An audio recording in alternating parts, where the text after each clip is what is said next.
अस्सलाम वालेकुम नाजरीन, मैं हूं राव दिलशाद हुसैन और आप देख रहे हैं सिटी न्यूज नेटवर्क का डिजिटल प्लेटफॉर्म। फ्लड्स की सूरत हाल है और फ्लड्स की सूरत हाल के हवाले से आपको ये बताएं कि पंजाब में 39 साल के बाद एक बड़ा जो सैलाबी रेले मुख्तलिफ दरियाओं में, और बैक वक्त शायद ये भी पंजाब की तारीख में पहली मरतबा हुआ है कि पूरे पंजाब के दरियाओं में जो फ्लड्स की सूरत हाल है। आमतौर पर तीन दरिया जो है वो तीन दरिया जो नीचे हैं, जिनमें ब्यास, सतलुज और रावी, इनमें निस्बतन कम पानी जो वो आता था, जबकि ऊपर चनाब, झेलम और दीगर दरियाओं में ज्यादा सूरत हाल तुगयानी का बायस बनती थी। लेकिन इस मरतबा सब कुछ डूबा है। ऐसा क्यों हुआ, इसके लिए गवर्नमेंट कर क्या रही है? हमारे मौजूद है सूबाई वजीर इत्तलातो सकाफत अज़मा बुखारी, इनसे बात भी करते हैं। बहुत शुक्रिया, आपने वक्त दिया। बड़ी गंभीर और तारीखी फ्लड्स का सामना है, इसके लिए गवर्नमेंट ऑफ पंजाब के जो इकदाम हैं, क्या गवर्नमेंट ऑफ पंजाब ने अंडर एस्टिमेट किया, खासतौर पर रिवर रावी की सूरत हाल के हवाले से कि नहीं पानी आएगा, या सतलुज और ब्यास जहां पर पानी कभी भी नहीं आया? बहुत शुक्रिया। जैसे आपने खुद जो है वो राव कहा कि इस वक्त सुपर फ्लड की सूरत हाल है पंजाब के अंदर के बैक वक्त तीन दरिया जो ज्यादा आबादी को जो है वो इफेक्ट करते हैं, जिसमें सतलुज, चनाब और रावी हैं। उनमें बैक वक्त पानी का आना, और आपका मुझे नहीं समझ में आया कि ये आपने कैसे कहा कि हमने लाहौर को अंडर एस्टिमेट किया।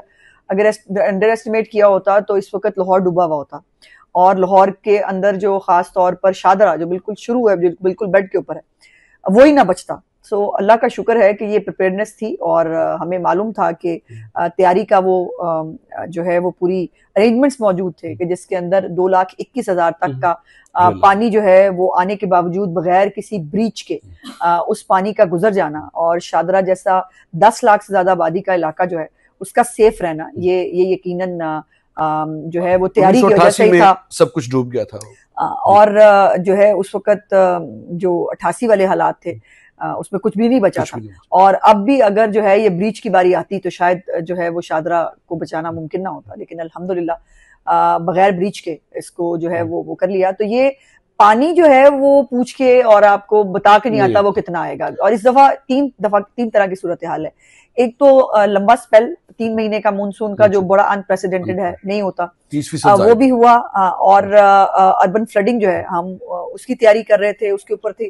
फिर उसके साथ साथ जो खुद से एक नेचुरल हमारा ग्लेशियर्स के जरिए पानी आता है दरियाओं के अंदर, उसका आना। और फिर तीसरा जो यही मानसून है वो जाहिर है इंडिया में भी चल रहा था। सो इंडिया से जो है वो बगैर किसी नोटिस के, बगैर किसी चीज के पानी का पाकिस्तान को छोड़ देना बिल्कुल भी नहीं थी। नहीं, बिल्कुल भी नहीं थी, क्योंकि माजी में कम से कम इंफॉर्मेशन शेयरिंग जरूर होती थी। नहीं, अब नहीं, हाँ उन्होंने सस्पेंड जो कर दिया, तो फिर जाहिर है उस तरह से वो नहीं। लेकिन एक होता ना कि इनफॉर्मल तरीके से हाई कमीशन के जरिए जो है वो कोई मतलब छोटी मोटी इतला भेज देना, वो और बात है। लेकिन जो ये सियालकोट, नारोवाल और जो गंडा सिंह है, ये तीन वो इलाके हैं जो इंडिया के बॉर्डर के साथ अटैच्ड हैं। और खास तौर पर जो सियालकोट है वो 26 किलोमीटर है सिर्फ जम्मू से। तो जम्मू के अंदर जो पुल टूटे हैं, जम्मू के अंदर जो तुगयानी हुई है, जाहिर है उसका पानी जो है वो हमारी तरफ आना था। और अब तो खैर इंडिया में ये जो है वो बहस हो रही है कि वो पानी रोक रोक के जो आपने पाकिस्तान को बंजर करने के लिए और वो तबाह करने के लिए जो पानी रोका, वो अब खुद उनके ऊपर उस पानी का इतना इम्पैक्ट है कि वो इंडियन पंजाब ज्यादा डूबा है और वहां पर तबाही भी हमसे ज्यादा हुई है। इसलिए किसी का बुरा करने से पहले आपको लगता है कि आबी जारियत के नतीजे में करतारपुर को भी खास तौर पर टारगेट किया गया है, और जो एक बड़ी इंतहाई अहमियत की हामिल मजहबी प्रेमिसेस भी है, वहां पर भी पानी आया। इस पर गवर्नमेंट ऑफ पंजाब ने पानी तो 24 घंटे में इकदाम करके उसको पानी तो क्लियर कर लिया, लेकिन उसकी मुस्तकिल हिफाजत के लिए कोई मनसूबाबंदी गवर्नमेंट की है? जी, आप करेंगे। हमें अंदाजा नहीं था कि यात्री रोक लिए लेकिन पानी नहीं रोका, ये अजीब बात है। और हमें तो ये भी तकलीफ है कि जो यात्री रोक नहीं सके, सिख यात्री, हाँ कोशिश उन्होंने बहुत की, सिख यात्री जो हमारे आते थे, हमारे मेहमान जो करतारपुर साहब के अंदर या ननकाना साहब के अंदर, उनको जो है इंडिया ने नहीं आने दिया। लेकिन यह है कि उनकी जो इबादत गाह है यहाँ, वो उतनी ही मुकद्दस है जितनी बाकी मज़ाहिब की मुकद्दस जो है वो इबादत गाहें होती हैं। और पंजाब के अंदर तो खास तौर पर इसमें चीफ मिनिस्टर साहब का बहुत क्लियर विजन है कि कोई भी इबादत गाह है वो क्रिश्चियंस की है, वो हिंदुओं की है, पारसियों की है, सिखों की है, मसाजिद है, इमाम बारगाह है, सबका एहतराम जो है वो किया जाएगा और किया जाना चाहिए। सो इसलिए ये इंडिया ने जो सिखों के साथ किया है, इसका जवाब मुझे लगता है कि हमने तो खैर अल्लाह का शुक्र है कि एक और साजिश जो इंडिया की तरफ से हमें भेजी गई थी उसको नाकाम बना दिया, लेकिन जो इसने किया है मुझे लगता है कि उसका जवाब हमारे जो इंडियन सिख हैं वो उसको जरूर देंगे। और मुझे बहुत खुशी आई ये बताते हुए आपको लगता है जो across the border chief minister साहिबा के लिए अप्रिसिएशन मैसेजेस आ रहे हैं, सोशल मीडिया के ऊपर लोग खुद वीडियोस रिकॉर्ड करके भेज रहे हैं, उनका चैनल्स जो है वो रिपोर्ट कर रहे हैं, वो चीफ मिनिस्टर का शुक्रिया अदा कर रहे हैं।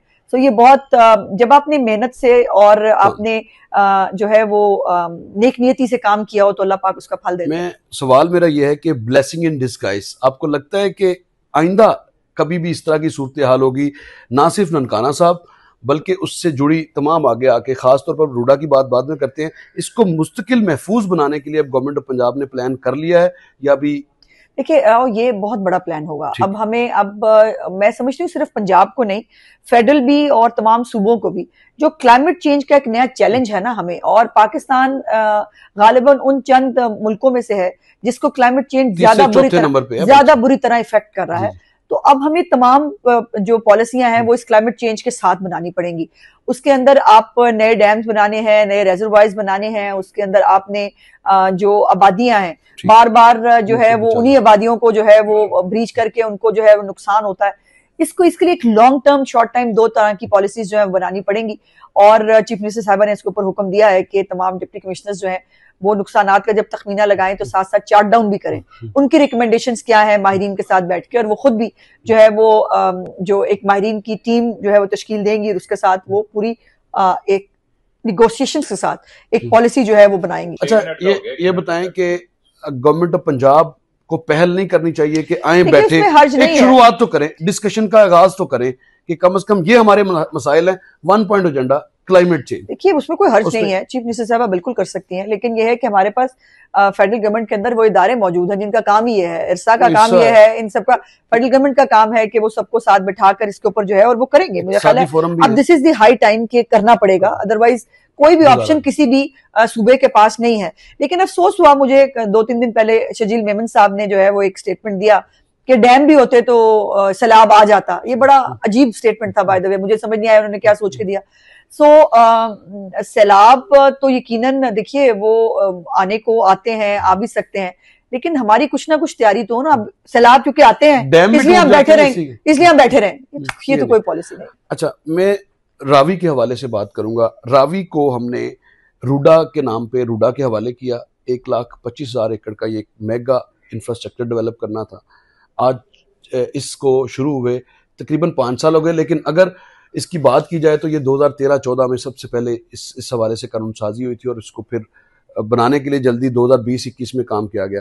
4 सालों में हमने इसके लिए जो इकदाम करने थे, पानी को कम से कम कैनाल चैनल के हवाले से जो 46 किलोमीटर की झील है उसी को मुकम्मल नहीं कर सके। अब जाहिर है ब्लेसिंग इन डिस्गाइज, अब जाहिर है गवर्नमेंट इस पे काम करेगी। इसका फ्यूचर क्या देखो एक तो इसमें कोई दूसरी राय नहीं है कि लाहौर बहुत तेजी से फैल रहा है, ठीक। और एक लाहौर अब आपको कसूर के साथ मिला हुआ लगता है, एक का जो है उखाड़ा के साथ मिल रहा है, शेखुपुरा तो वैसे लाहौर का हिस्सा लगने लगा है के साथ। सो ये अब लाहौर को जो पुराने लाहौर है, अब देखिए ना जो हमारा अंदरून लाहौर है उसके मसाइल अब आप उसको चेंज नहीं कर सकते। अब वो जो इंफ्रास्ट्रक्चर बना हुआ है जो उसके अंदर आप कोशिश करते रहते हैं, और इस दफा भी चीफ मिनिस्टर साहब का लाहौर प्रोजेक्ट जो प्रोग्राम है उसके अंदर हम जो है वो लहर भी साथ में इसको वो ठीक उसी मामलात को वही रखते, लेकिन अब आपको अगर नया जो है डेवलपमेंट करनी है तो उसको नए हालात के मुताबिक एक नया इंफ्रास्ट्रक्चर, एक नए मॉडर्न टेक्निक्स के ऊपर डेवलप करना है, जो रूडा का प्लान चीफ मिनिस्टर साहिबा का है। अब इसके ऊपर जो भी कोई गैर कानूनी तामीरात हैं उसके ऊपर जीरो टॉलरेंस है। एक तो हमारे दौरे हुकूमत में कोई एनओसी किसी भी हाउसिंग सोसाइटी को नहीं दिया गया है, ये बात क्लियर है। इसको जो है वो जरूर मैं चाहती थी कि मीडिया अपनी तस्दीक कर ले। दूसरी बात यह है कि इसके ऊपर जैसे मैंने कहा कि अब ये नए हालात के मुताबिक हर तरह की पॉलिसी बनेगी। रूडा को भी देखेंगे कि इसके ऊपर कौन से काम जो अर्जेंटली करने वाले हैं। सीईओ रूडा की जो एक थी ना कि इसको सिर्फ नेचुरली रखते हैं सिंगापुर की तर्ज पे, यहाँ पे सूरत थोड़ी सी मुख्तलिफ है। यहाँ पर पानी 2 लाख की बजाय 3 लाख भी छोड़ा जा सकता है, तो आपका 3 लाख पानी आता है तो आपका बना बनाया इंफ्रास्ट्रक्चर उसी हिसाब से आपको 5 लाख कम अज कम किसी के हिसाब से इसको प्लान करना होगा। प्लस चूंकि 88 में 5 लाख प्लस आया था। सो हमें ये जो है इस अब मैंने जैसे कहा कि नए डायनामिक्स के हवाले से हर तरह की नई डिस्कशंस, नई प्लानिंग जो है वो होगी, पंजाब गवर्नमेंट करेगी।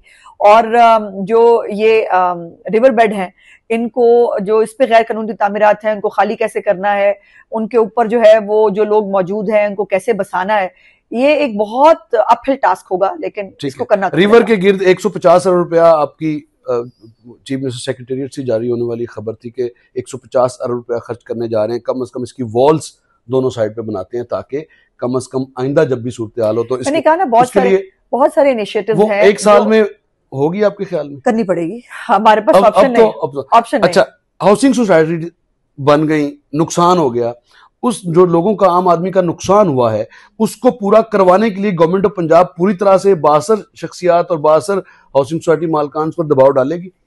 नहीं, मैंने उनको पाबंद करेगी? मैंने फिर वही गुजारिश, उसने तो अनाउंस कर दिया है कि हम, मैं वही गुजारिश कर रही हूँ कि जाहिर है एक बड़ा शॉर्ट टर्म लॉन्ग टर्म दोनों एक फ्रेमवर्क बनेगा। उस फ्रेमवर्क के अंदर जो है वो हर तरह की डिस्कशन भी होगी, हर तरह के मामलात, इकदाम उठाए जाएंगे, और अभी प्रीमेच्योर होगा कि वो क्या होगा, क्योंकि अभी हम सैलाब से लड़े हैं। अभी सैलाब जो है वो 4 सितंबर तक कम से कम पंजाब के अंदर मौजूद है, और उसके बाद रिहेबिलिटेशन का एक बहुत बड़ा, मैं ये कह रहा हूँ कि चीफ मिनिस्टर पंजाब जहां भी जाती है वो कहती है आपके जानवरों का नुकसान हो, फसलों का नुकसान हो या माली नुकसान हो वो हम पूरा करेंगे, जानी नुकसान तो ऑब्वियसली पूरा हो नहीं सकता। हाउसिंग सोसाइटीज के मालकान, जो मालकान हैं, इनको गवर्नमेंट ऑफ पंजाब पाबंद करेगी। फिर यही कहा भाई, मतलब मुझसे ये चीफ मिनिस्टर के मुंह से आएगा ना, जब ये एक प्लान के जरिए आएगा तो ज्यादा बेहतर होगा। आप फिर वही सवाल दोबारा पूछ रहे हो, मैं फिर वही कह रही हूँ कि इसके ऊपर एक फ्रेमवर्क बनेगा, क्योंकि लोग देख रहे हैं आपकी तरफ। हाँ, और क्या आप ये दिलवा सकते हैं? फ्रेमवर्क के अंदर जो है वो सरकारी महकमों ने क्या काम करना है, प्राइवेट जो है उनके से क्या काम लेना है, क्या करना है, ये इसका फैसला जो है वक्त आने पे इंशाल्लाह जरूर होगा। रूडा कितने अरसे में मुकम्मल होने जा रहा है? जल्दी करना चाहिए। मैं तो अब इन हालात के मुताबिक तो मैं कहती हूँ कि बहुत जल्दी होना चाहिए। 30 साल का प्लान कर रखा है।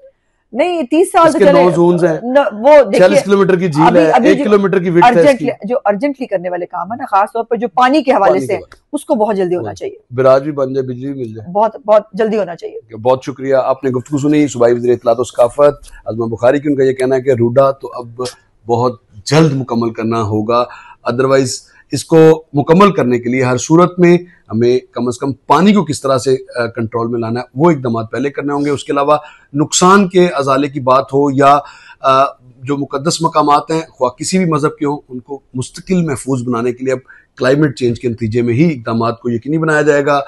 गवर्नमेंट नुकसान का अजाला शहरियों का जरूर करेगी और करवाने की भी पूरी कोशिश करेगी, जो इस हवाले से भी बात हो रही है। इसके साथ ही मुझे दीजिएगा इजाजत, अल्लाह ने के बाद।